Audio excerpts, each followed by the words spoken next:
तो हमारा पूरा मैथ कंप्लीट हो गया बेटा, भगवान की दया से। अब हम कर रहे हैं वन शॉट। ठीक है। अध्याय एक, वास्तविक संख्याएं, है ना। वन शॉट में क्या होगा, वन शॉट में हम थ्योरी पार्ट पे कम फोकस करेंगे और क्वेश्चंस पे ज़्यादा फोकस करेंगे। क्यों? वो इसलिए क्योंकि एग्जाम में क्वेश्चंस आते हैं बेटा, थ्योरी ना आती, है ना। कई क्या करते हैं कि भैया सिर्फ थ्योरी थ्योरी थ्योरी थ्योरी करते रहते हैं, एग्जाम में थ्योरी आएगी नहीं, एग्जाम में आएंगे क्वेश्चंस।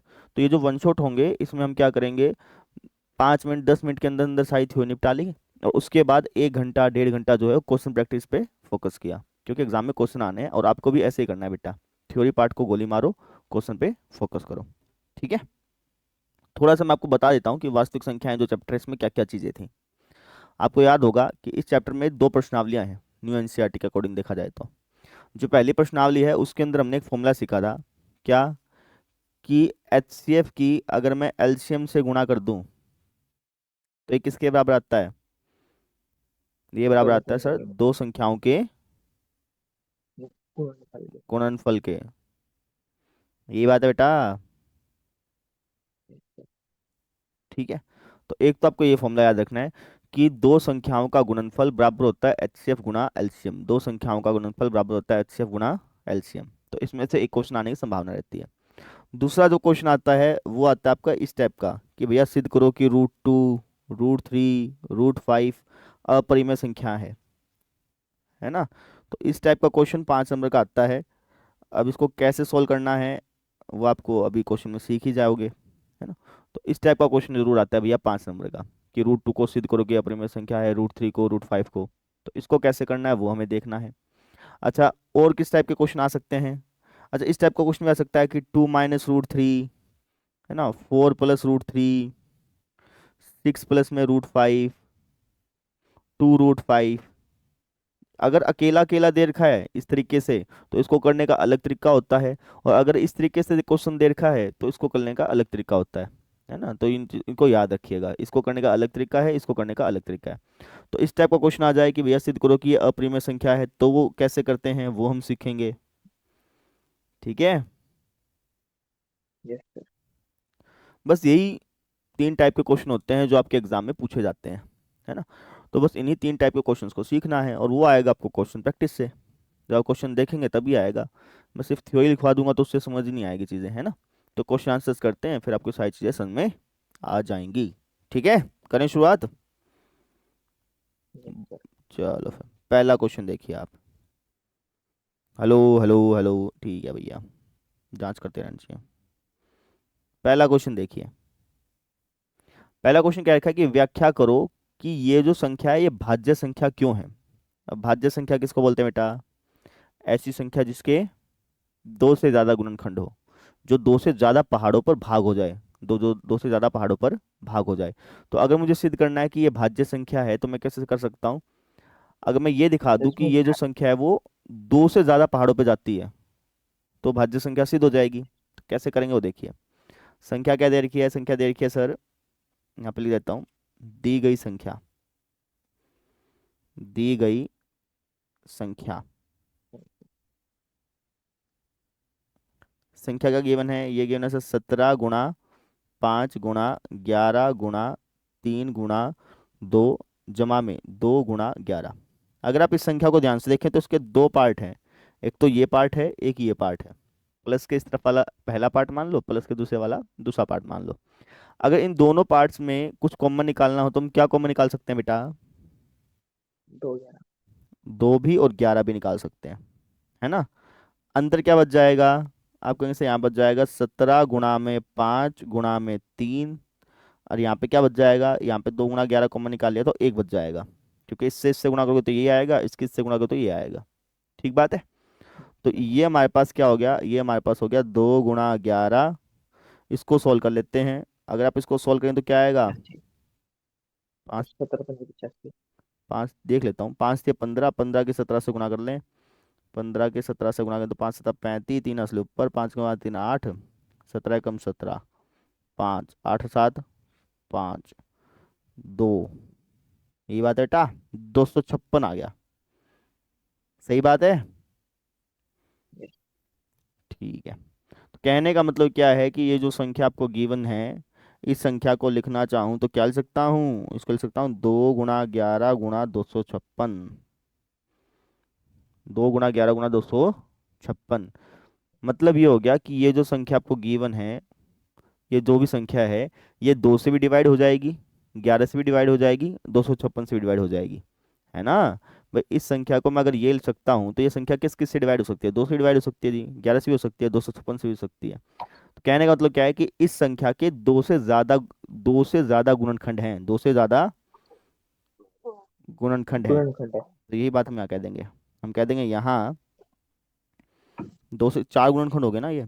यहाँ दी गई संख्या के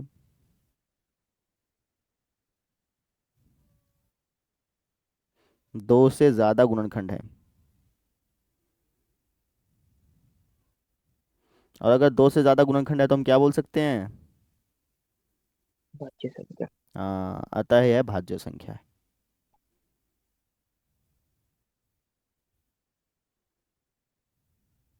इस तरीके से साफ सुथरा लिख के आना है पूरा पूरा, तब जाकर के आपको 5 नंबर मिलेंगे एग्जाम में।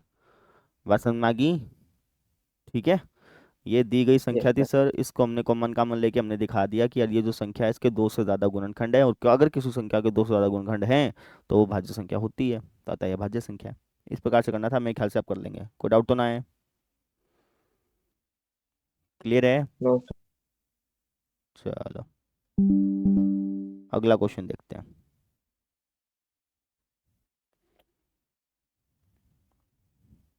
ये वाला क्वेश्चन देखिए।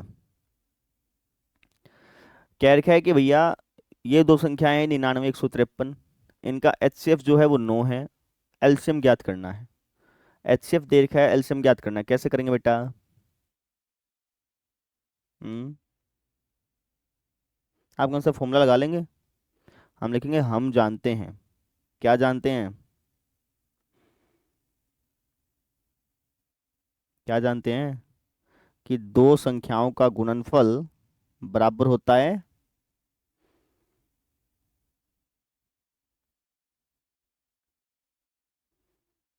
एचसीएफ गुणा एलसीएम। एलसीएम के। यही बात है बेटा। तो कहने का मतलब ये हो गया कि 99 × 153 बराबर हो जाएगा, इन दोनों का एचसीएफ कितना बेटा? 9। नो। एलसीएम हमें मालूम नहीं है, एलसीएम का एलसीएम लिख दिया। ठीक है, 9 गुणा में था, इसको भाग में ले आओ।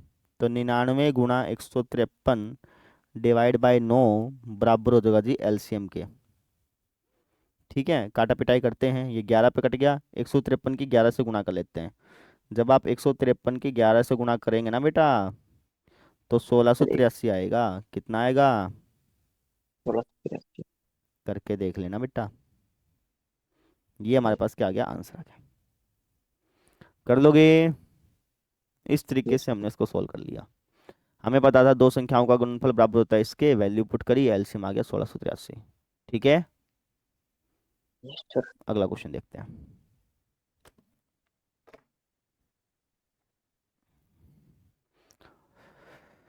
हाँ जी। अब ये जो क्वेश्चन है ना, ये आपको खुद से करने हैं।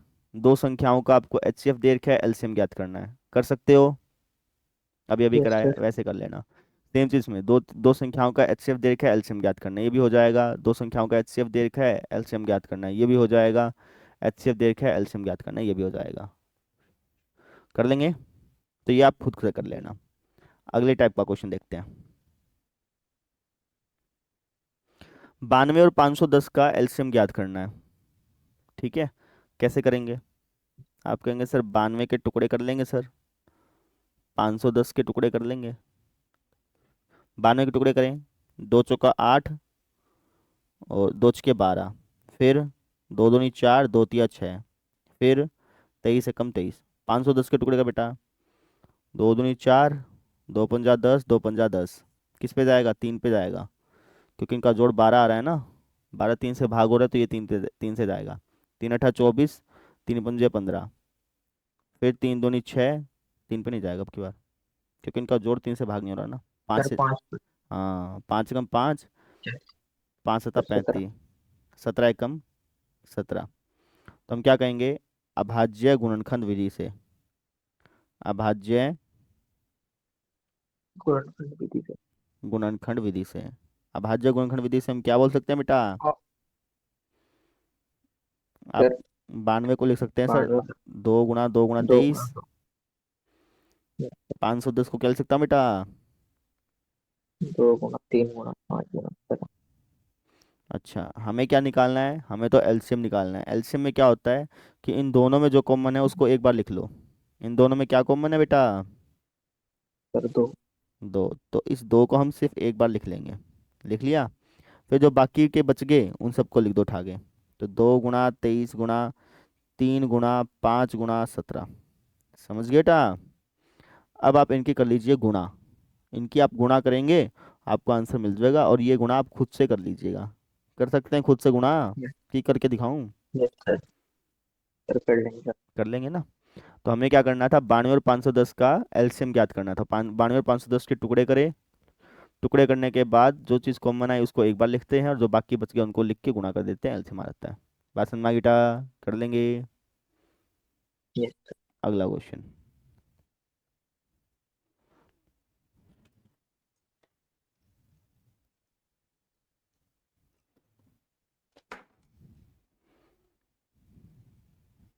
हाँ जी। ये वाला क्वेश्चन आप खुद से कर लीजिएगा। दो संख्याएं हैं, उनका एलसीएम ज्ञात करना है। Yes sir. ठीक है। Yes sir. इन दो संख्याओं का एचसीएफ ज्ञात करना है। Yes sir. कैसे करेंगे भैया? वही सेम टुकड़े करने हैं जी। 867 के टुकड़े कर लो, 255 के टुकड़े कर लो। 867 के टुकड़े कैसे होंगे? 6 और 7 13, 13 और 8 21। चल जाएगा 3 पे। 3 दूनी 6, 2 बच गया। 3 अट्ठा 24, 2 बच गया। 3 निमा 27। यहाँ पे 3 निमा 27। 3 से नहीं जाएगा ना अब ये। किस पे जाएगा बेटा ये? 17। 17 पे जाएगा। ऐसे इसको कर लो, ये चल जाएगा। 5 5 10 और 2 12, 3 पे जाएगा। 3 अट्ठा 24, 3 पंजे 15।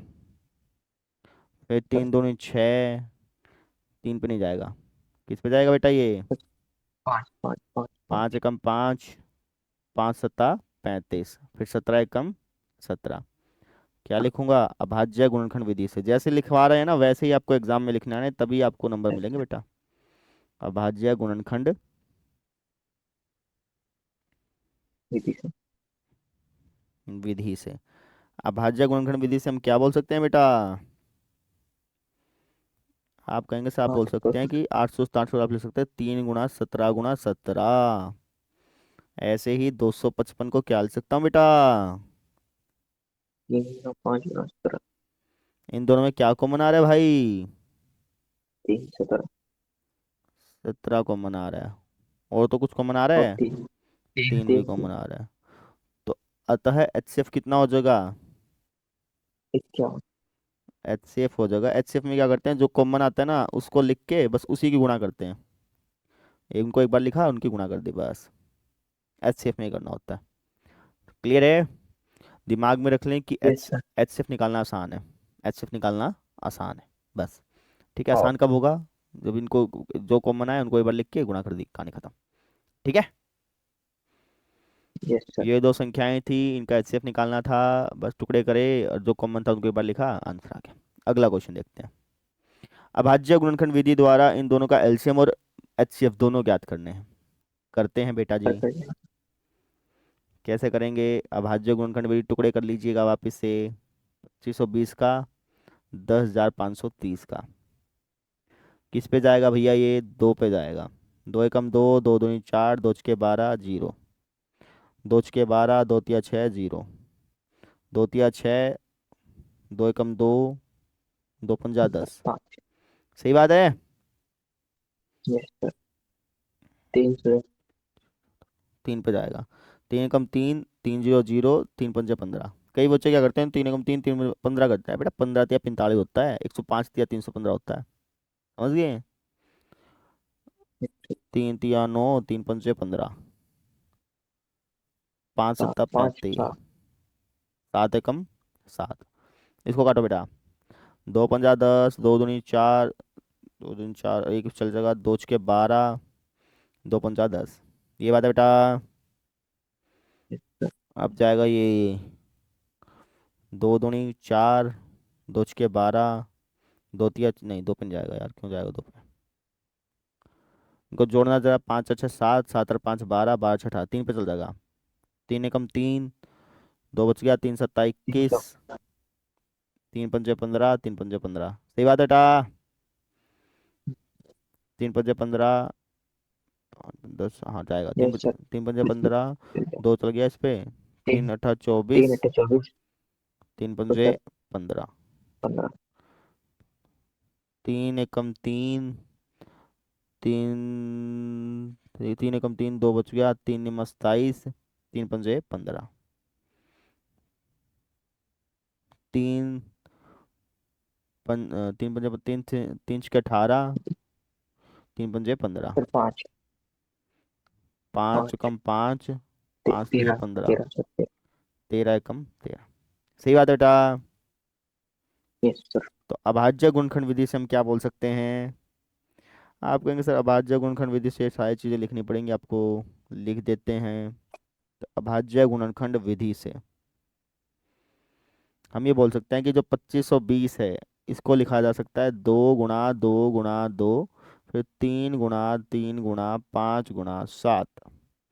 इसी तरीके से 10,530 को लिखा जा सकता है 2 गुणा 3 गुणा 3 गुणा 3 गुणा 3 गुणा में 5 5 गुना गुणा 13। 13 इनमें जो कॉमन आया उसको एक बार लिखेंगे, जैसे 2 कॉमन आ गया जी, 3 कॉमन आ गया जी, 3 कॉमन आ गया जी, 5 कॉमन आ 5। गया जी। और तो मुझे कुछ कॉमन दिखाई नहीं दे रहा। यही बात है बेटा। Yes sir. अतः हमें निकालना है जी एलसीएम। एलसीएम का क्या तरीका होता है, जो कॉमन आया ना उसको लिख दें आप एक बार, ठीक है, यस सर। और जो अनकॉमन है उनको आप लिख दें, जैसे 2 गुणा 2, फिर 3 गुणा 3, फिर 7 गुणा 13। इसको आप सॉल्व कर लें। अब जैसे 2 की घात कितनी है, 1 2 3, 2 की घात 3 हो गया, 3 देखें तो 1 2 3 4, 3 की घात 4 हो गया जी। फिर तो हो ही गया बस, 5 गुणा 7 गुणा 13। इनकी आप गुणा कर लें, मेरे ख्याल से आप गुणा खुद से भी कर सकते हैं, करके दिखाने की जरूरत है नहीं। गुणा करके आप आंसर जरूर लिख के आए डब्बा में, गुणा अच्छे ढंग से कर लेना। कर लोगे कि गुणा करके दिखाऊं बेटा। सर कर लेंगे सर। कर लेंगे। दो संख्याएं थी, इनका हमें क्या करना था, एचसीएफ और एलसीएम दोनों ज्ञात करने थे। एलसीएम तो हमने ज्ञात कर लिया, हमें एचसीएफ भी ज्ञात करना था बेटा। एचसीएफ भी ज्ञात कर सकते हैं। एचसीएफ में क्या होता है, एचसीएफ में जो कॉमन आए ना उसको बस गुणा कर देते हैं। जैसे कॉमन क्या आए थे, 2 गुणा 3 गुणा 3 गुणा 5, तो 5 तिया 15, 15 तिया 45, 45 दूनी 90। ये हमारा एचसीएफ हो गया था। एचसीएफ ज्ञात कर लिया, उसके बाद आप एलसीएम ज्ञात कर लेते हैं। कर लेंगे। क्लियर है। Yes sir. अब हम यस देख सर। लेते हैं, अब हम देख लेते हैं अगला क्वेश्चन। अब आगे मेन क्वेश्चन पे जो कि एग्जाम में आता है। ये क्वेश्चन अगर आप देखेंगे तो यूपी बोर्ड में 19 में, 20 में, 22 में, 23 में, 24 में और 25 में भी आएगा। ठीक है, सेम क्वेश्चन आएगा। याद रख लें, 5 नंबर का आएगा, ये चैप्टर ही 5 नंबर का है। और इस क्वेश्चन को बिल्कुल प्रॉपर ढंग से रट्टा मार करके अच्छे ढंग से लिख के आना है। समझ में आ गई। ज़्यादा दिमाग नहीं लगाना यस है, सर। क्योंकि एग्जाम का 1 महीना बच गया। 1 महीने में दिमाग नहीं लगाना है, बस क्वेश्चन प्रैक्टिस करनी है। √3 एक अपरिमेय संख्या है, कैसे सिद्ध करते हैं। सबसे पहले हम मान लेते हैं, माना √3 एक परिमेय संख्या। परिमेय संख्या है। अगर ये परिमेय संख्या है तो √3 को मैं लिख सकता हूँ a/b के रूप में, यस सर। जहाँ a और b क्या होते हैं, सर पूर्णांक। पूर्णांक होते हैं, तथा सहभाज्य। हाँ तथा सहअभाज्य होते हैं, अभाज्य होते हैं। ये बात बेटा, यस सर। ठीक है। अच्छा, सहभाज्य का मतलब कि आप इसको और ज़्यादा नहीं काट सकते, ना तो a को और ज़्यादा काट सकते ना b को और ज़्यादा काट सकते।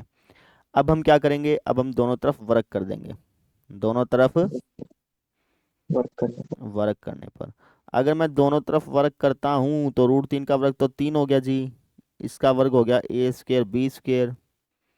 अब यस इसके सर। बाद हम क्या करेंगे, 3 को नीचे उठा लाएंगे, b² को ऊपर फेंक देंगे, तो ये कुछ इसका। ऐसे हो जाएगा। अब a² / 3 का मतलब ये है कि 3 जो है वो a² को डिवाइड कर रहा है। 3 जो है वो a² को विभाजित कर रहा है। तो हम कहेंगे यहाँ 3 a² को विभाजित करता है। 3 जो है भैया वो a² को विभाजित करता है। करता है। अगर 3 a² को विभाजित करता है तो पक्की बात है कि भैया 3 जो है वो ये a को भी विभाजित करेगा।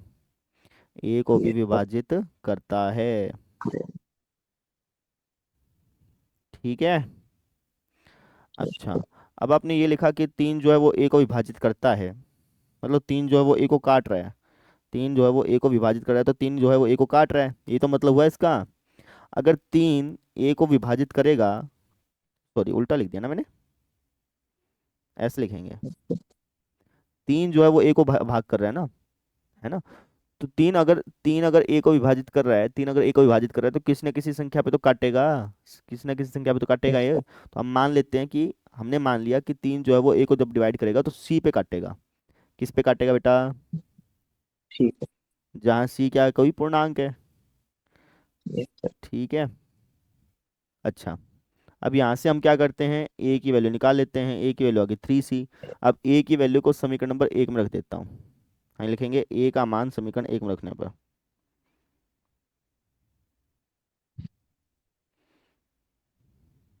तो अगर मैं a की वैल्यू समीकरण नंबर 1 में रख दूं तो क्या आएगा जी? b² बराबर आप कहेंगे सर a की वैल्यू अगर आप समीकरण नंबर 1 में रख देंगे तो आएगा b² बराबर था a²/3। तो b² बराबर हो जाएगा, a की वैल्यू रखिए, 3c यहाँ रखूंगा तो आएगा 9c²/3। 3 तिया 9, यानी कि b² जो है भैया ये आ गया 3c² के। ठीक है। अब तो 3 को 3 के आप, बीच भी चले जाए। हाँ 3 को आप इसके नीचे ले जाइए। ये कुछ ऐसे हो गया। अब यहाँ पे ये जो बात लिखी है, ये बात हमें क्या बता रही है? ये बात हमें ये बता रही है कि 3 जो है वो b² को डिवाइड मार रहा है। 3 जो है किसको डिवाइड मार रहा है?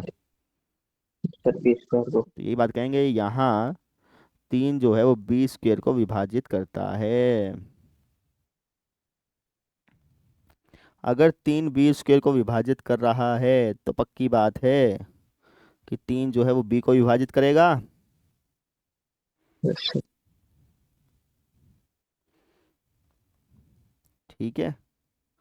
तो यहाँ पे हम क्या देख रहे हैं? यहाँ पे हम ये देख रहे हैं कि भैया 3 जो है वो a को डिवाइड कर रहा है, 3 और जो b b को को भी डिवाइड कर रहा है। ये बात अपन देख रहे हैं। तो यहाँ पे हम ये बोल सकते हैं कि यहाँ a और b जो हैं, a और b जो हैं, a और b को 3 जो है डिवाइड करता है। 3 जो क्या करता है? डिवाइड करता है भैया। ये हमने ये बात देखी। लेकिन स्टार्टिंग में तो हमने क्या माना था? स्टार्टिंग में हमने ये माना था कि ए और बी जो है वो सहभाज्य हैं। सहभाज्य का मतलब कि इनको कोई डिवाइड कर ही नहीं पाएगा और ज़्यादा कटेंगे ही नहीं। लेकिन हम यहाँ पे क्या देख पा रहे हैं? हम यहाँ पे देख पा रहे हैं कि यार ए और बी को तो 3 काट दे रहा है। ए और बी को 3 काट दे रहा है। तो हम यहाँ पे क्या बोलेंगे? यह इस बात का विरोधाभास है। यह इस तथ्य का विरोधाभास है। विरोधाभास है कि ए और बी क्या हैं? सहभाज्य हैं। बच्चे भाई हमने स्टार्टिंग में तो ये माना ना कि ए और बी सहभाज्य हैं, लेकिन अब तो ये बात झुठलाई इससे झूठी आ गई है कि नहीं? इससे यह गलती हमारी, यह विरोधाभास हमारी गलत कल्पना के कारण हुआ। यह जो विरोधाभास हुआ हमारी गलत कल्पना के कारण हुआ। कौन सी गलत कल्पना भैया? जो स्टार्टिंग में नहीं मानी थी वो, इससे हमारी गलत कल्पना के कारण हुआ। आना हमने स्टार्टिंग में ही गलत कल्पना कर ली। हमने ये जो माना ना कि √3 एक परिमेय संख्या है, यही हमारी गलती थी। ठीक है। तो अब इस गलती को सुधार लेते हैं। अतः √3 एक अपरिमेय संख्या होती है जी। परिमेय संख्या मान के गलती हो गई और गलती की वजह से हमारा ये गड़बड़ आई भैया, है ना। अतः √3 एक अपरिमेय संख्या है। ऐसे लिख के आएंगे तब जाकर के आपको 5 नंबर मिलेंगे। अपनी मर्जी से लिख के आएंगे फिर 5 नंबर ना मिलेंगे बेटा। ठीक है, बोर्ड एग्जाम है, जैसे लिखवाया जा रहा है वैसे ही लिख के आए एग्जाम में, अगर नंबर चाहिए तो साफ सुथरा। ठीक है, एक ही पेन का यूज करें, 2 पेन का यूज हमारा कर लें, रेड पेन का तो बिल्कुल ना करें। √3 एक परिमेय संख्या है। √3 बराबर a/b लिख दिया, दोनों तरफ स्क्वायर कर दिया, वहां से हमारे पास ये बन के आया। अब यहाँ से ये बात निकल के आई थी कि भैया a जो है वो 3 को डिवाइड मार रहा है। तीन जो है वो ए को डिवाइड मार रहा है। तीन अगर ए को डिवाइड मारेगा, तीन अगर ए को डिवाइड मारेगा तो किसी संख्या पे काटेगा, तो मान लिया कि सी पे काट रहा है। यहाँ से ए की वैल्यू आई, इसको वापस इस इक्वेशन नंबर 1 में पुट कर दिया, तो वहां से हमारे पास एक बात निकल के आई कि तीन जो बी को डिवाइड कर रहा है। तो हमने यहाँ पे देखा कि यार तीन जो है वो ए और बी दोनों को डिवाइड मार रहा है। तीन जो है वो ए और बी दोनों को डिवाइड कर रहा है। अगर तीन ए और बी दोनों को डिवाइड कर रहा है तो इसका मतलब क्या हो गया कि यार इस बात का विरोधाभास है कि ए और बी सहभाज्य हैं, यानी ये हमारी गलत कल्पना के कारण हुआ, इसलिए रूट 3 एक अपरिमेय संख्या है। बात समझ में आई बेटा? कर लेंगे? Yes sir. कोई डाउट तो नहीं है बेटा? यस इस तरीके से आप करके आइए, 5 नंबर आपके कहीं नहीं गए। मेरे ख्याल से सबको समझ में आ गया होगा। अगला क्वेश्चन, यस ये क्वेश्चन आप खुद से ट्राई करेंगे। रूट 2 एक यस सर। अपरिमेय संख्या है, कर सकते हो। 19 में आया था, 20 में यस आया था, सर। 23 में आया था, 24 में आया था, और बाकी भी आया होगा कहीं ना कहीं। अच्छा, सिद्ध करना है रूट 2 एक परिमेय संख्या नहीं है, वही बात होगी। अपरिमेय संख्या को या फिर परिमेय संख्या नहीं, कोई की बात है। ऐसे ही ये क्वेश्चन भी आया था, रूट 5 एक अपरिमेय संख्या है, इसको भी आप कर लेंगे, सेम छापना है जैसे मैंने ये कराया था, कर लेंगे। Yes sir. अब आ जाते हैं इस टाइप के क्वेश्चन पे। ये टाइप का क्वेश्चन अलग होता है, ठीक है। ये टाइप के क्वेश्चन यस सोल्व करने का तरीका अलग है, और इस टाइप के क्वेश्चन को सोल्व करने का तरीका अलग है। ये आसान होता है कंपेरेटिवली। कैसे यस सर। करेंगे? कैसे करेंगे वो देखिए आप। हमें क्या बोला है? हमें बोला कि सिद्ध करो कि 5 + √3 एक अपरिमेय संख्या है। उल्टा मानेंगे, हम कहेंगे माना 5 + √3 एक परिमेय संख्या है। क्या मान लिया? एक परिमेय संख्या। परिमेय संख्या है। तो अगर 5 + √3 को आपने एक परिमेय संख्या माना, तो 5 + √3 को क्या लिख सकता हूँ बेटा? ए बटन। जहाँ ए और बी क्या हैं, पूर्णांक। तथा सहवाच्य। सहभाज्य वाली बात जो लिखनी है, तथा सहभाज्य है। सहभाज्य लिखो, सहभाज्य लिखो, एक ही बात है यार, ठीक है। अब यहाँ पे हम क्या करेंगे, रूट वाली चीज को अकेला छोड़ेंगे। तो रूट 3 बराबर क्या हो जाएगा? a/b - 5। तो रूट 3 बराबर क्या हो जाएगा? बी एलसीएम आ गया सर, a - 5b। यही बात है बेटा। यस। अब हम अब हमें ये पता है कि ये चीज बटे में लिखी आ गई। बटे में लिखी आ गई तो इसका मतलब क्या हो गया कि ये एक परिमेय संख्या है। अगर ये परिमेय संख्या है, तो अगर ये इसके बराबर है तो इसको भी परिमेय संख्या होना चाहिए। परंतु रूट 3 तो एक अपरिमेय संख्या होती है। यह गलती क्यों हो रही है? यह गलती हमारी गलत कल्पना के कारण हो रही है। तो हम इस गलत कल्पना को सही कर लेंगे। जैसे सही कर लेंगे हो जाएगा सिद्ध। समझा? यह बटे में लिखा हुआ है ना, तो हम यही बात छापेंगे, यस हम सर। कहेंगे यहाँ ये जो चीज बटे में लिखी हुई है वो क्या है? एक परिमेय संख्या।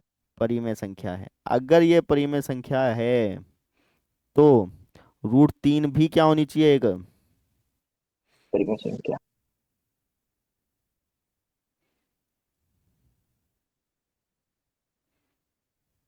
परंतु रूट 3 तो भैया अपरिमेय होती है कि नहीं? यस।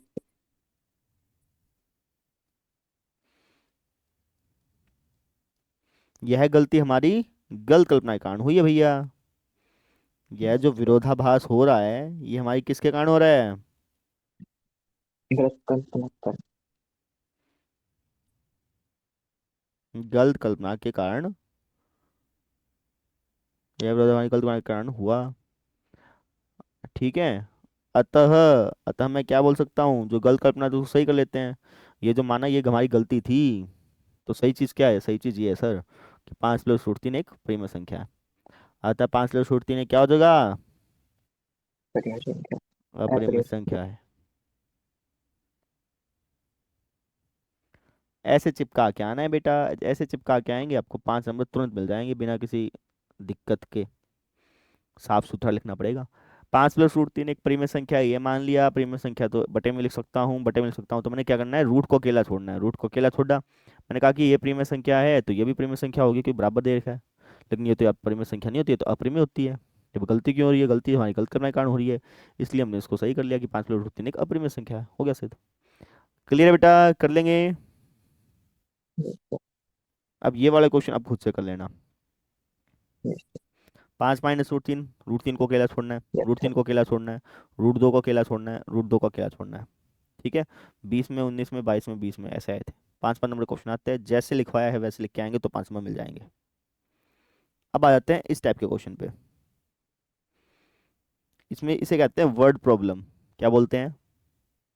वो तो चाहिए। हाँ, इसमें क्या करना होता है, इसमें हमें या तो एचसीएफ निकालना होता है या एलसीएम निकालना होता है। अब हमें कैसे पता चलेगा कि यार किस में एचसीएफ निकालना है, किस में एलसीएम निकालना है, ये दिक्कत रहती है। तो इसकी एक ट्रिक है बेटा। ट्रिक क्या है? ट्रिक ये है ट्रिक ये है कि आप ये देखो, खुद खुद का दिमाग लगा ये सोचो कि भैया इसका जो आंसर आएगा वो 616 और 32 से बड़ा आएगा कि 616 और 32 से छोटा आएगा। बस ये दिमाग लगाना होता है क्वेश्चन पढ़ने के बाद। तो पहले क्वेश्चन पढ़ते हैं। क्वेश्चन में क्या रखा है? 616 सैनिक, 616 सैनिक है टोटल। ठीक है, 616 सैनिक अलग हैं और ये 32 सैनिक अलग हैं। कहने का मतलब ये है। ठीक है, अब इन 32 जो सैनिक हैं उनको हम किस तरीके से डिवाइड करें जिससे कि 616 सैनिक जो हैं वो इनके इनके पीछे खड़े हो जाएं, है ना, इनके पीछे खड़े हो जाएं, और ज्यादा से ज्यादा स्तंभ बनने चाहिए। ज्यादा से ज्यादा क्या बनने चाहिए? स्तंभ नहीं, ज्यादा से ज्यादा स्तंभ नहीं बनने चाहिए, समझो। दोनों समूहों को समान संख्या वाले स्तंभों में मार्च करना है। हाँ मतलब समझिए, ज्यादा स्तंभ बनाने होते तो हम एक काम करते ना, इसको एक एक में डिवाइड कर देते। भाई 32 जने हैं, 32 जनों को एक एक करके डिवाइड कर देते। समझ रहे हो कि भाई एक एक हो जाओ और फिर अपना बैक साइड में लग जाएंगे साइड के साइड 616 के 616 डिवाइड हो करके। लेकिन हमें ऐसा नहीं करना। हमें क्या करना है? हमें इस तरीके से 32 सैनिकों को ऐसे डिवाइड करना है जिससे क्या हो कि जो उनके पीछे 616 सैनिक लगे ना, उनकी संख्या समान हो। मतलब सबके पीछे मान लो 17 17 सैनिक लगे, तो 17 इसमें लगनी चाहिए, 17 इसमें लगनी चाहिए, 17 इसमें लगनी चाहिए, 17 इसमें लगनी चाहिए। ऐसा ना हो कि किसी में 17 लग गए, किसी में 68 लग गए, ऐसा ना हो। सब में समान समान लगे। बात समझ में आ रही है बेटा? तो ये इस तरीके से हमें डिवाइड करना है 32 और 616 को, है ना। 32 बंदों को इस तरीके से जचाना है, 616 बंदों को इस तरीके से जचाना है जिससे क्या हो, 616 जो बंदे हैं, 32 जो बंदे हैं उनके बैक साइड पे लग जाएं और बराबर बराबर लगें। ठीक है, अब कैसे करेंगे वो समझो। अब मुझे ये बताओ कि जो इसका आंसर आएगा, जो भी इसका आंसर आएगा, वो क्या वो 616 और 32 से ज्यादा हो सकता है क्या? आप कहेंगे 616 और 32 से ज्यादा मतलब 616 और 32 से ज्यादा कुछ भी मान लो कि तुमने कह दिया जी, लेट से 50 कह दिया। 616 32 से ज्यादा कुछ भी मान लो, लेट से तुमने 50 बोल दिया, है ना। तो क्या स्तंभों की संख्या 50 हो सकती है क्या? स्तंभों की संख्या मतलब कि मैं 50 ऐसे लाइन बना दूं, क्या 50 लाइन बना सकता हूँ? आप कहें से नहीं बना सकते, क्यों? क्योंकि 32 ही तो बंदे हैं सर। ज्यादा ज्यादा 32 लाइन बना सकते हो, 50 लाइन तो बनेगी नहीं। समझ रहे हो बेटा? ठीक है, तो यस इसका सर। इसका जो आंसर है वो इन दोनों से बड़ा नहीं हो सकता। इन दोनों से बड़ा नहीं हो सकता। इनका आंसर क्या आएगा? इन दोनों से छोटा आएगा। इन दोनों से क्या आएगा? छोटा आएगा। और जब भी आंसर छोटा आएगा ना तो एचसीएफ निकालना होगा। क्या निकालना होगा बेटा? हाँ, तो इसको एचसीएफ निकालना है, ऐसे समझना है। क्लियर है? Yes sir. तो हम क्या करेंगे, इसका एचसीएफ निकाल लेंगे। तो हम यहाँ पे लिखेंगे 616, यहाँ पे लिखेंगे 32। ठीक है, 616 के टुकड़ा करते हैं, 2 तिया 6, 2 8 16। कई 38 लिख देते हैं, 38 नहीं लिखना है बेटा, 38 दूनी तो कम हो जाएगा, 308 दूनी 616 हुआ। फिर 2 एकम 2, 2 पंजा 10, 2 चौका 8, 2 सत्ता 14, 2 दूनी 4, 2 तिया 6, 2 छके 12।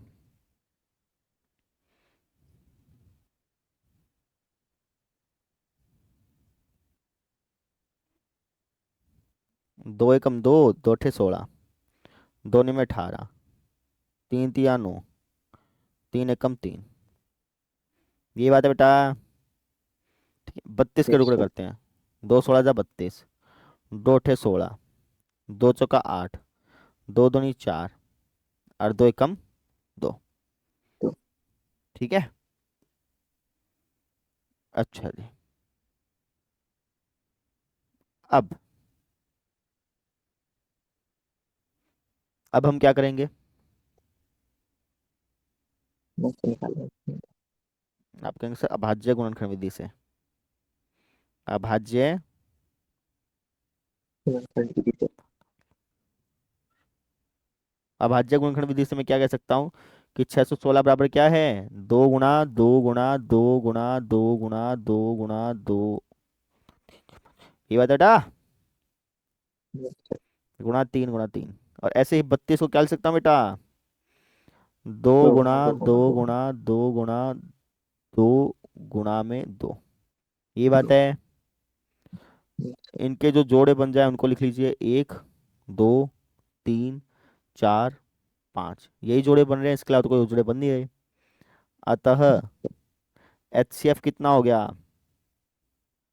दो गुणा दो 32। गुणा दो गुणा दो गुणा दो, दो दिन चार, चार दिन आठ, आठ दिन 16, 16 दिन 32, कितना आ गया HCF? 32। 32 आ गया। 32 गलत आया बेटा। हम्म।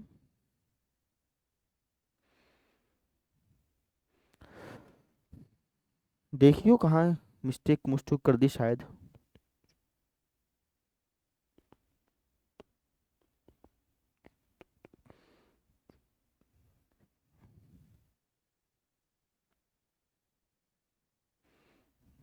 बेटा आंखें हैं, बटन है। 2 सत्ते 14, एक बच गया, एक इसमें जाएगा तो 2 सत्ते 14 नहीं हो जाएगा? समझ रहे हैं? तो ये पाप ना करें। 2 सत्ते 14, फिर एक आंसर लिखेगा 2 सत्ते 14, फिर 7 11 पे जाएगा, फिर 11 एक कम पे जाएगा, ऐसा जाएगा बेटा। क्लियर है? अच्छा, कहने का मतलब क्या हो गया? कहने का मतलब ये हो गया भैया, इसको उड़ाइए। 616 को क्या लिख सकता हूँ? 2 गुणा 2 गुणा 2 गुणा 7 गुणा 11। 32 को क्या लिख सकता हूँ बेटा? 2 गुणा 2 गुणा 2 गुणा 2 दो, दो, दो। अब आएगा HCF। HCF कितना आ गया?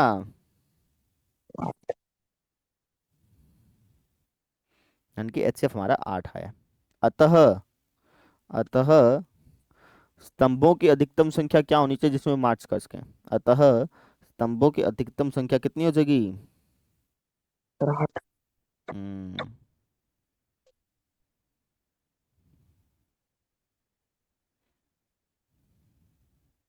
कैसे पता करेंगे कि HCF निकालना है LCM निकालना है, वो बता देता हूँ वापस से। अगर आपको पता करना हो ना कि HCF निकालना है LCM निकालना है, कैसे पता करेंगे? आप ये देखो कि क्या इसका आंसर इन दोनों से छोटा हो सकता है क्या? आप कहेंगे सर, या फिर इसका आंसर इन दोनों से बड़ा हो सकता है क्या? आप ये देखो, चेक करो। तो इन दोनों से बड़ा कोई भी अंक ले लो, मान लो 40 ले लिया, तो क्या ऐसा हो सकता है कि है ना 32 और 616 की, 32 बंदों को हम 40 लाइनों में डिवाइड कर दें, ऐसा हो सकता है बेटा? आप कहेंगे नहीं, बत्तीस नो बंदे सर। 32 बंदे इनको 40 लाइन में कैसे डिवाइड मारोगे? हो ही नहीं सकता। तो इनका इसका जो इस प्रश्न का जो आंसर है वो इन दोनों से बड़ा नहीं हो सकता। कहने का मतलब कि इस प्रश्न का जो आंसर है वो इन दोनों से छोटा ही आना है। तो जब भी आंसर छोटा आएगा ना तो HCF निकालना होता है, तो इसलिए मैंने HCF निकाल दिया, कहानी यस खत्म। सर। कर यस सर। लेगा, कोई डाउट तो ना है? No sir. अगला क्वेश्चन देखिए। अब ये वाला क्वेश्चन देखो बेटा, क्या क्या लिखा है? क्या लिखा है कि संख्याओं 4 की घात n पर विचार करो जहां n एक प्राकृत संख्या है। जांच करो कि n का कोई ऐसा मान है क्या जिसके लिए 4 की घात n जो है शून्य पर समाप्त हो जाए। तो n का कोई ऐसा मान है नहीं। क्यों नहीं है? क्योंकि हम लिखेंगे हम जानते हैं, क्या जानते हैं बेटा? कि कोई भी संख्या, कोई भी शून्य पर। संख्या शून्य पर शून्य पर। तब समाप्त होती है। ये उसके बाद जो घन 2 और 5 दो आगे रुकते हाँ, तब समाप्त होती है जब उसके अभाज्य गुणनखंड में, उसके हैं। अभाज्य अभाज्य गुणनखंड में। गुणनखंड में 2 दो। और 5 अनिवार्य रूप से हों। Yes sir.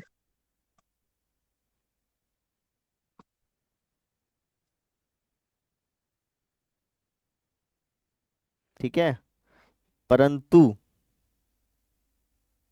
अगर मैं 4 की घात n के अभाज्य गुणनखंड करूं तो क्या आएंगे? 2 गुणा 2 की घात n, यानी कि 2 की घात n गुणा में 2 की घात n में यस सर। 5 नहीं है बेटा। कहाँ है 5? 5 है ही नहीं, है ना? 5 नहीं है। अतः n का कोई भी मान ऐसा नहीं है जिसके लिए 4 की घात n जो है शून्य पर समाप्त हो सके। n के किसी भी मान के लिए, n के ताकत। किसी भी मान के लिए 4 की घात n जो है वो शून्य पर समाप्त नहीं होगा।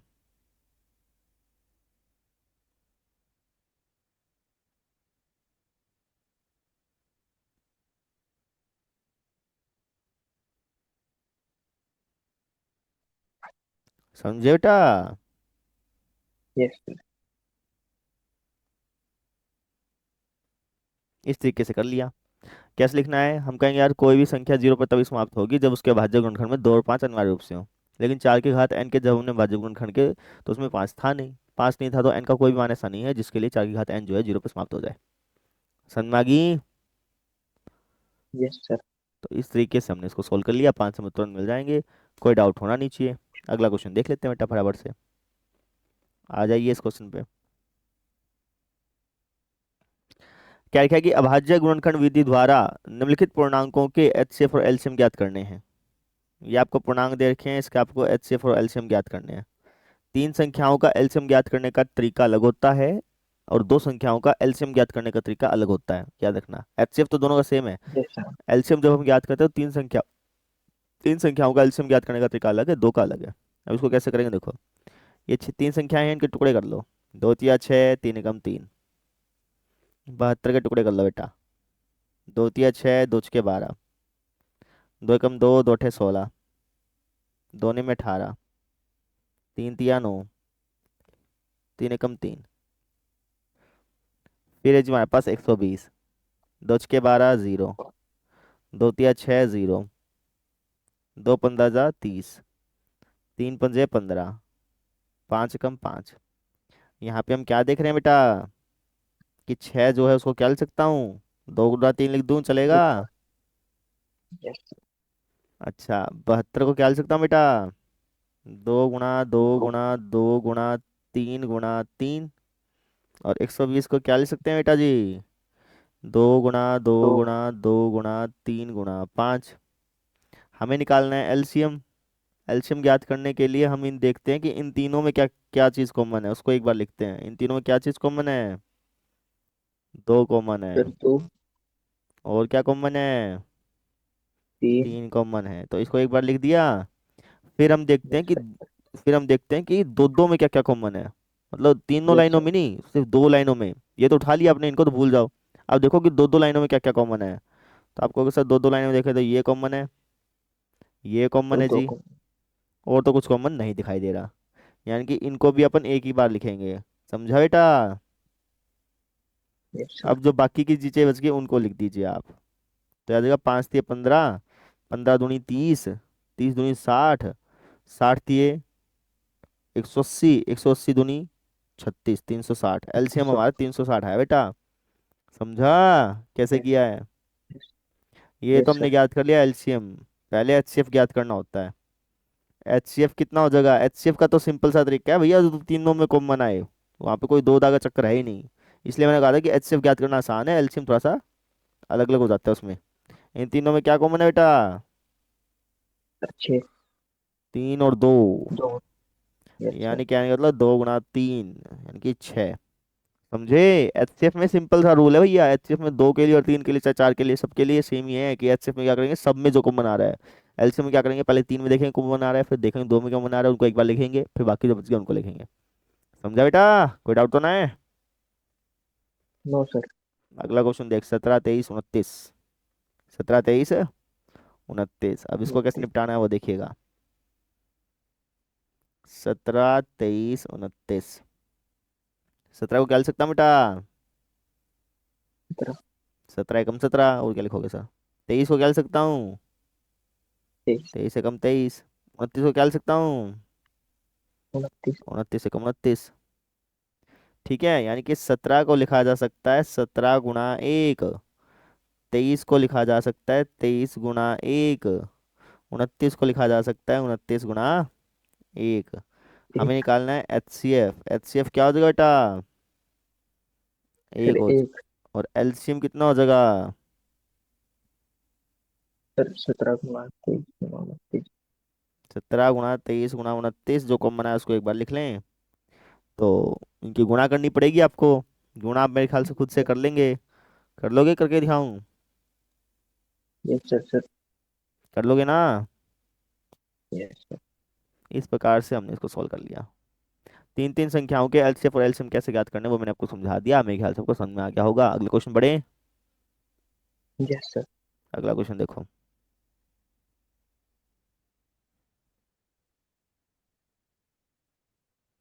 प्रातःकालीन सैर के समय तीन व्यक्ति एक साथ किसी स्थान से चलना प्रारंभ करते हैं। उनके कदमों की जो माप है, जो वो कदम चलते हैं, तो एक तो एक कदम में 40 सेंटीमीटर चल जाता है, दूसरा 42 सेंटीमीटर चल जाता है, तीसरा 45 सेंटीमीटर चल जाता है।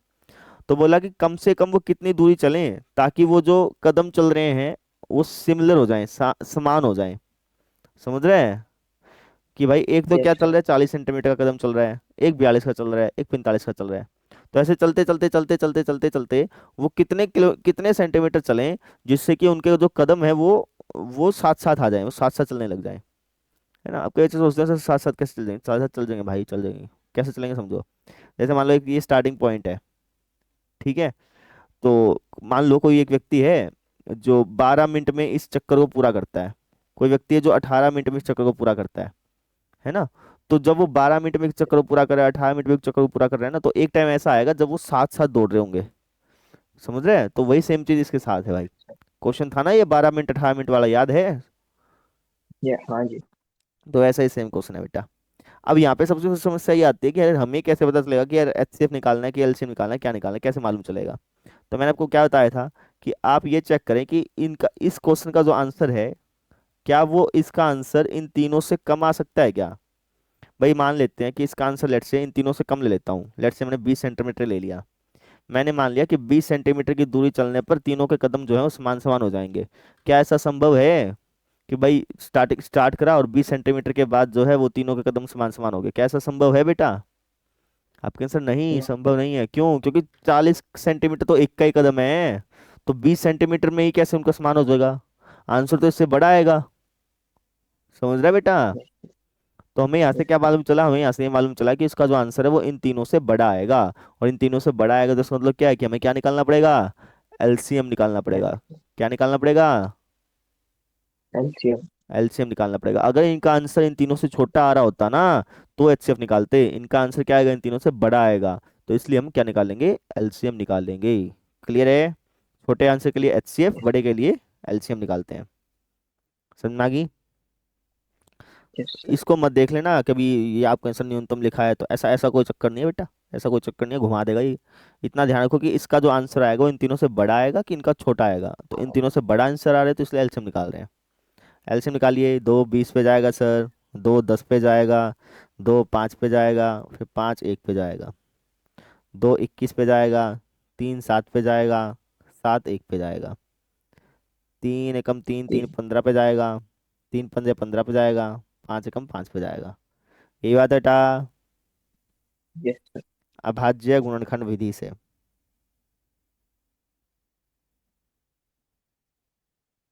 अभाज्य गुणनखंड विधि से हम क्या बोल सकते हैं? हम बोल सकते हैं जो 40 है वो हो जाएगा सर 2 गुणा 2 गुणा 2 गुणा 5। जो 42 है वो हो जाएगा 2 गुणा 3 गुणा 7। और जो 45 है वो हो जाएगा 3 गुणा 3 गुणा 5। इन तीनों में क्या कॉमन आ रहा है बेटा? सर क्या कॉमन आ रहा है बेटा? हमें एलसीएम निकालना तीनों है ना? करना। हैं? Yes sir. Yes sir. क्या कॉमन है? सर दो। दो तीनों में कॉमन है। यस सर नहीं सर, तीन में नहीं है सर, वो दो में है सर। तीनों में कोई कॉमन है ही नहीं। यानी कि फिर हमें क्या करना पड़ेगा? दो दो करके कॉमन देखने पड़ेंगे ना। दो में कॉमन क्या है सर? ये 2 है। और क्या है जी? ये 3 है। और क्या है जी? और तो कुछ ना है जी। ये बात है बेटा। पाँच पाँच पाँच। 5 का है? हाँ 5 भी है। ले बेटा 5 भी ले। और तो कुछ ना है। तो नो दो सर। गुणा 3 गुणा 5 ये दोनों में कॉमन आ गया। बाकी जो बच गया उनको एक एक करके लिख लूँ। क्या कॉम बच गया? 2 2 3 7। समझा बेटा? सर गुणा कर फिर इसकी। 2 तिया 6, 6 पंजा 30, 30 दूनी 60, 60 दूनी 120, 120 तिया 360। 360 360 सत्ता, 360 सत्ता भैया। 700, 7 का 42, 4 ऊपर 7 या 21 4 25। इसका आंसर आएगा जी 2520। 210। इसका मतलब क्या हो गया, इसका मतलब ये हो गया कि जब वो 2520 सेंटीमीटर चल जाएंगे ना, तब जाकर के उनके कदम जो हैं वो ऐसे आएंगे, सीधा सीधा, मतलब इक्वल आ जाएंगे। समझ रहे हैं? कम से कम 2520 सेंटीमीटर दूरी चलने पर पता है कितनी न्यूनतम दूरी की वह इस दूरी को पूर्ण कदमों पर तय कर सके। पूर्ण कदम, हाँ ठीक है। 2520 सेंटीमीटर की दूरी, अतः अभिष्ट दूरी लिख दें। अभिष्ट मतलब जो चीज़ पूछी है, हमें नहीं पूछा क्या पूछा है, हमें लिख दें अभिष्ट दूरी। अतः अभिष्ट दूरी, अभिष्ट न्यूनतम दूरी कितनी है? 2520 सेंटीमीटर है। समझा बेटा? Yes sir.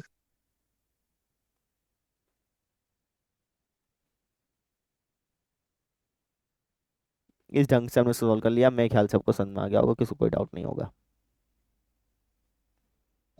रिकैप कर दे रहे हैं, 3 संख्याएं थी। सबसे पहले ये देखो कि 3 संख्याओं का जो आंसर आएगा वो इन तीनों से छोटा आएगा कि इन तीनों से बड़ा आएगा। क्वेश्चन को पढ़ करके पता चलता है। तो जब क्वेश्चन को पढ़ा तो यार मालूम चल गया यार, इनका जो आंसर आएगा वो इन तीनों से बड़ा आना चाहिए, छोटे में तो काम चलेगा ही नहीं। तो इन तीनों से बड़ा आंसर आना चाहिए, इन तीनों से बड़ा आंसर आएगा तो अपन एलसीएम निकालेंगे, इसलिए हमने एलसीएम निकाला। एलसीएम जो आया वो 2520 आया। इसका मतलब क्या है कि कम से कम उनको 2520 सेंटीमीटर चलना पड़ेगा, तब जाकर के वो एक एक जो है वो इक्वल लेंथ में आएंगे, कहने का मतलब ये है। क्लियर बेटा? समझ गया? कोई डाउट तो ना है? Yes sir. No sir. चलो बढ़िया है। अब हम देखते हैं अगला क्वेश्चन।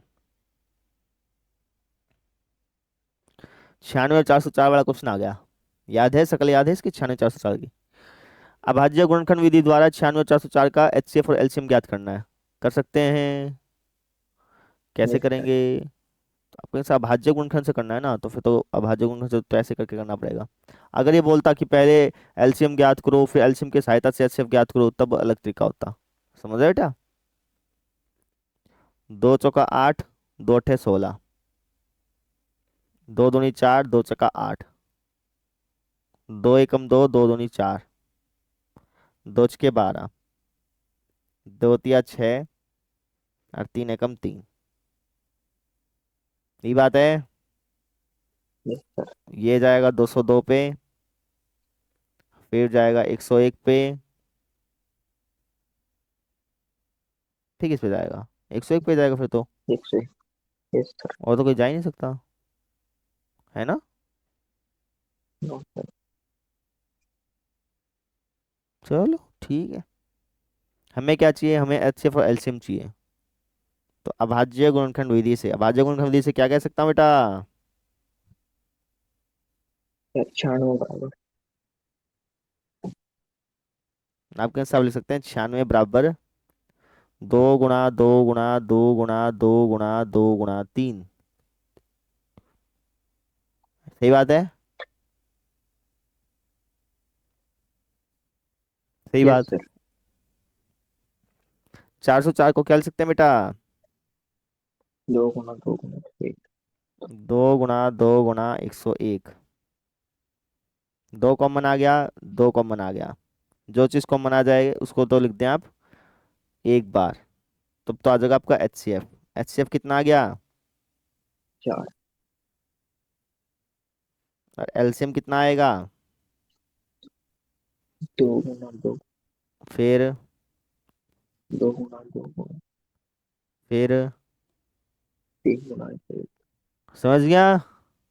इनकी गुणा कर यस लिए सर। बेटा अपने आप। 2 दूनी 4, 4 दूनी 8, 8 दूनी 16, 16 दूनी 32, 32 तिया 96, 36 36। है ना? 96 की 101 से गुणा कर ले। 101 की 96 से करियो। 6 कम 6 0, 6 कम 6, 9 एकम 9 0, 9 एकम 9, 6 9 6 9, 96 96। आंसर सही लग रहा है मेरे को, याद तो आ रहा है सकल। 96 96 आंसर था इसका शायद। समझ गया बेटा? Yes sir. कर लेगा, कोई डाउट तो ना है? No sir. ऐसे साफ सुथरा लिख के आना है, 96 404 के टुकड़े करने हैं, भाज्य गुणनखंड विधि लगानी है, उसका सॉल्व करना है, अच्छे फल से मिल जाएगा। क्लियर है? कर लोगे? Yes sir. अब हम देखते हैं अगला क्वेश्चन।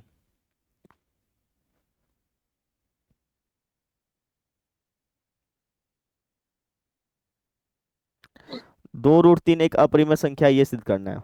कैसे सिद्ध करेंगे बेटा? माना 2 अंडर रूट 2 अंडर रूट 3 है। क्या? इसको एक परिमेय संख्या मान लिया। उसके बाद √3 बराबर A/B। 2√3 बराबर हो जाएगा A/B, जहाँ A और B क्या है? पूर्णांक था, क्या बात है। A और B पूर्णांक हैं तथा सहभाज्य हैं।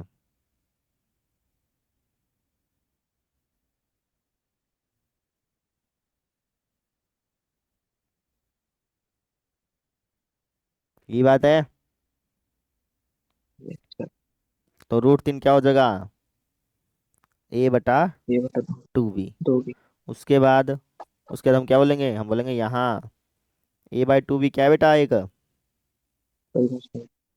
अगर A/√1/2B एक परिमेय संख्या है और ये अगर हमारी √3 के बराबर है, तो ऑब्वियस सी बात है √3 भी क्या होनी चाहिए? एक परिमेय संख्या।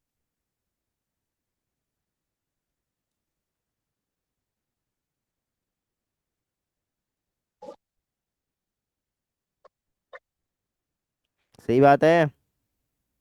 Yes sir. अच्छा,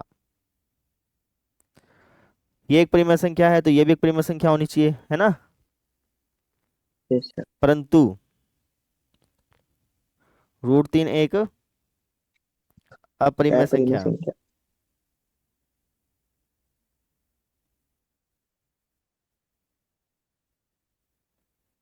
है ना? अब √3 एक अपरिमेय संख्या है तो ये गलती क्यों हुई?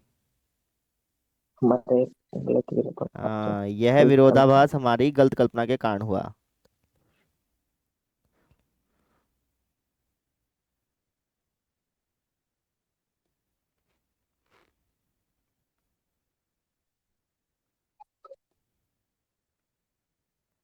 इसका मतलब क्या है? इसका मतलब ये है कि 2√3 एक अपरिमेय संख्या है।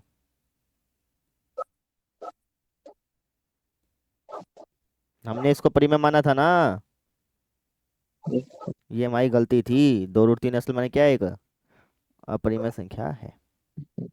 समझ गया बेटा? कर लेगा? सर। कैसे करना है वो समझिए। सबसे पहले हमने मान लिया कि 2√3 एक परिमेय संख्या है। परिमेय संख्या है तो उसको A/B के बराबर लिख सकते हैं। वहां से √3 के लिए ये आ गई। अब ये एक परिमेय संख्या है तो ये भी एक परिमेय संख्या होनी चाहिए, लेकिन ये तो एक परिमेय संख्या नहीं है, ये तो अपरिमेय संख्या होती है। अब ये गलती क्यों हो रही है? ये गलती हमारी गलत के कारण हो रही है, इसलिए 2√3 एक अपरिमेय संख्या है। समझा बेटा? कर लेगा? Yes sir. अगला क्वेश्चन बात है। ये वाले क्वेश्चन सेम ऐसे ही हैं डिट्टो, इनको खुद से ट्राई करना है। Yes sir. कर लोगे? सर। अब आते हैं ये वाले क्वेश्चन पे। HCF, अब पता करना है कि यार HCF निकालना है LCM निकालना है, खुद से बताना, ठीक है? देखते हैं। मिठाई विक्रेता है, 420 काजू की बर्फी है, 130 बादाम की बर्फी है। ढेरिया बनानी है उसको, ठीक है? ढेरी में बर्फियों की संख्या समान रहनी चाहिए और ढेरियां जो है कम से कम जगह घेरनी चाहिए। तो इसके लिए प्रत्येक ढेरी में कितनी बर्फी रखी जानी चाहिए? ढेरी समझते हो? मतलब ये इतनी इतनी बर्फियां हैं, यस उसके ऐसे लाइन लगानी है। डब्बा जैसे सब वो लेने जाते हैं ना, मिठाई लेने जाते हैं, तो वो डब्बे में ऐसे लाइन लगा के नहीं देता अगला, ऐसे, है यस सर। ना? तो उसको ऐसी लाइन लगा के देनी है ना? अब यहाँ पे समस्या आती है यार, LCM निकाले कि HCF निकाले, कैसे पता चलेगा? तो ज़्यादा दिमाग लाने की जरूरत नहीं है, आप खुद से सवाल पूछिए कि क्या इसका आंसर इन दोनों से बड़ा हो सकता है क्या? आप कहेंगे सर इन दोनों से बड़ा कुछ भी ले लो, लेट्स से कि 500 ले लिया, तो क्या वो ऐसा कर सकता है कि एक लाइन में 500 बर्फी लगा दे, दूसरी लाइन नो में सर। 500 लगा दे, तीसरी लाइन में 500 लगा दे? क्या ऐसी ऐसी वो बर्फियां लगा सकता है? No sir. नहीं लगा सकता यार, क्योंकि तो 500 पर फिर है ही नहीं ऐसे, मतलब 500 लगा दे वो। समझ रहे हो? तो इसका मतलब क्या है कि इसका आंसर इन दोनों से छोटा आने वाला है। इसका आंसर इन दोनों से छोटा आएगा तो क्या मतलब हुआ कि HCF निकालना है। क्या निकालना है बेटा? अच्छा। तो हम क्या करेंगे? हम यहाँ पे टुकड़े करेंगे। 420 के टुकड़े कर, चल बता। दो। हम्म। 210। हम्म। दो। आज आज दो हम जीरो हाँ, पाँच। जल्दी बता दे बेटा।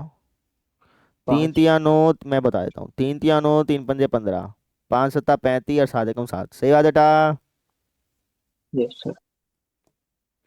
फिर क्या है? 130 है, 130 के टुकड़े करते हैं। 2 छके 12, 2 पंजा 10, फिर 13। पाँच 5 कम 5। 5, 5 तिया 15, 13 एकम 13। यानी हम क्या कह सकते हैं अभाज्य गुणनखंड विधि से, बोल। 420। हम्म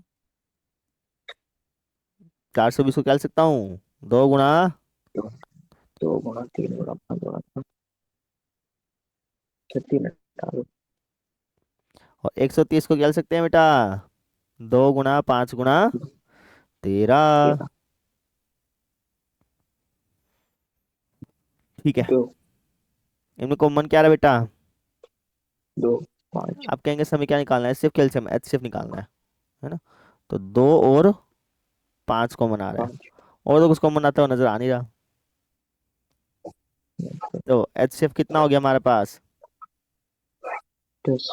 2 गुणा 5 यानी कि 10। कहने का मतलब ये हो गया कि प्रत्येक ढेरी में 10 बर्फियां रखी जा सकती हैं। अतः प्रत्येक ढेरी में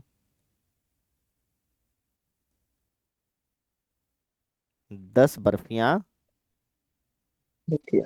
रखी जा सकती हैं।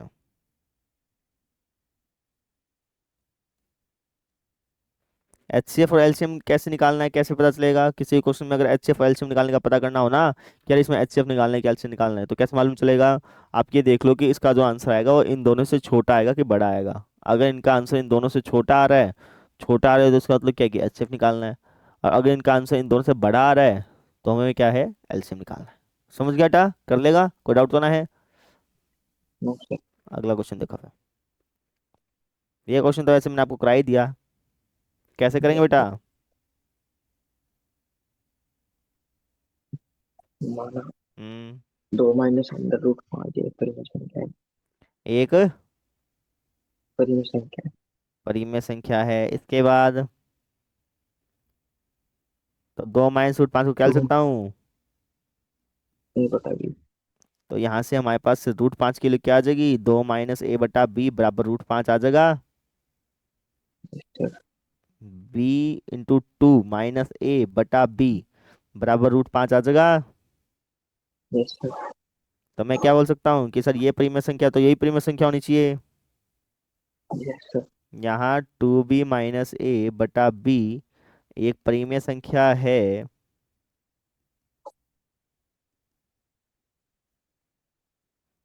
तो √5 भी क्या होनी चाहिए, एक परिमेय संख्या। √5 भी एक परिमेय संख्या होनी चाहिए।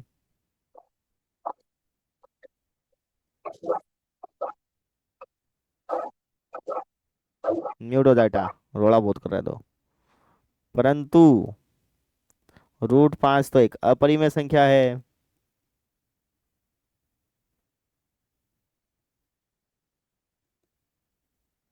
ना। Yes sir. अगर √5 एक अपरिमेय संख्या है तो ये गड़बड़ी क्यों हो रही है, यह विरोधाभास हमारी गलत कल्पना के कारण हो रहा है भैया। Yes sir. Hmm yes sir. अतः हम क्या बोल सकते हैं, अतः हम बोल सकते हैं कि जो क्वेश्चन दिया है वो अपरिमेय है। अतः 2 - √5 एक अपरिमेय है भैया।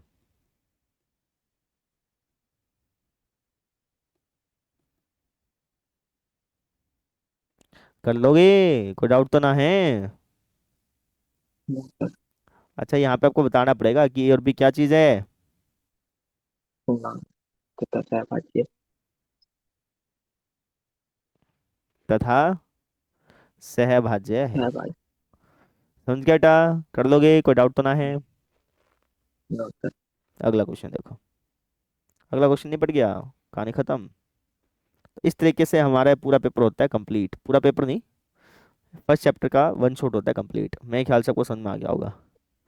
वन शॉट में कुछ था ही नहीं, क्वेश्चन क्वेश्चन थे बस। ज़्यादा क्वेश्चन करोगे तो आपका फायदा रहेगा, थ्योरी थ्योरी में अटके रहोगे तो कोई फायदा नहीं रहेगा, एग्जाम में थ्योरी नहीं आएगी बेटा। समझ रहे हैं। Yes sir. तो इसकी थ्योरी में हमने क्या क्या सीखा था कि यार एक ये फॉर्मूला सीखना है, इसके फॉर्मूले से संबंधित क्वेश्चन देख लिए, फिर ये अपरिमेय संख्या सिद्ध करनी थी वो भी हमने रट लिए, फिर ये अपरिमेय संख्या सिद्ध करनी थी वो भी हमने रट लिया।